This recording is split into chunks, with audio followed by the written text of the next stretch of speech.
हर घर की अपनी एक कहानी होती है। कुछ कहानियां खुशियों से भरी होती हैं, तो कुछ दर्द और गम से। लेकिन कुछ घर ऐसे भी होते हैं जिनकी दीवारें खामोश नहीं रहती।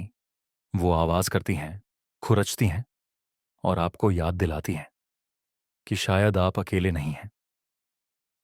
अहमद और उसका परिवार एक नए अपार्टमेंट में शिफ्ट हुआ। बिल्डिंग पुरानी थी, लेकिन अंदर से फ्लैट ठीक ठाक लग रहा था। लेकिन पहली ही रात सब बदल गया। रात के गहरे सन्नाटे में अहमद ने एक अजीब आवाज सुनी।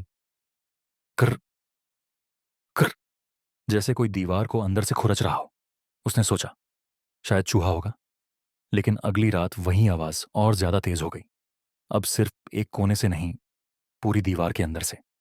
बच्चे डर कर रोते रोते सो जाते और अहमद की पत्नी फर्श पर बैठकर पूरी रात उस आवाज को सुनती रहती। तीसरे दिन अहमद ने हिम्मत करके टॉर्च लेकर दीवार के पास कान लगाया और फिर उसने वो सुना, मुझे बाहर निकालो। वो घबराकर पीछे हट गया। चेहरा पीला पड़ चुका था, लेकिन जिज्ञासा उसके डर से बड़ी साबित हुई। अगले दिन उसने मजदूर बुलाए और दीवार तोड़ने का फैसला किया। जैसे ही पहली चोट लगी, प्लास्टर टूटकर गिरा और दीवार के पीछे छिपा एक छोटा सा कमरा सामने आ गया। अंदर गहरी अंधेरा था। सिर्फ एक पुरानी रॉकिंग चेयर धीरे धीरे हिल रही थी, जैसे अभी अभी कोई उस पर से उठा हो। कोने में एक बड़ा लोहे का बक्सा रखा था। अहमद ने उसे खोला। अंदर खून से सने पुराने कपड़े थे और एक डायरी।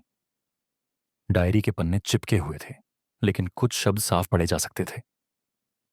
उन्होंने मुझे यहां जिंदा दफना दिया है। रात को मैं दीवार खुरचता हूं ताकि कोई मेरी आवाज़ सुन ले। अगर तुम ये पढ़ रहे हो तो समझ लो कि मैं अब भी यहीं हूं। अचानक दीवार के अंदर से फिर से खुरचने की आवाज आई, इस बार और भी तेज। रॉकिंग चेयर अपने आप हिलने लगी और डायरी अहमद के हाथ से जोर से छिटक कर गिर गई। कमरे में अचानक ठंडी हवा फैल गई, जैसे किसी की सांसें अंदर से चल रही हों। बच्चे चीखने लगे और अहमद ने दरवाजा जोर से बंद कर दिया। कहते हैं वो परिवार अगले ही दिन अपार्टमेंट छोड़कर चला गया, लेकिन जो भी उस घर में गया उसने वही आवाज सुनी। कुछ लोग कहते हैं कि वो सिर्फ चूहे हैं, लेकिन कुछ मानते हैं कि उस छोटे से कमरे में कोई अब भी अपनी नाखूनों से दीवार खुरच रहा है।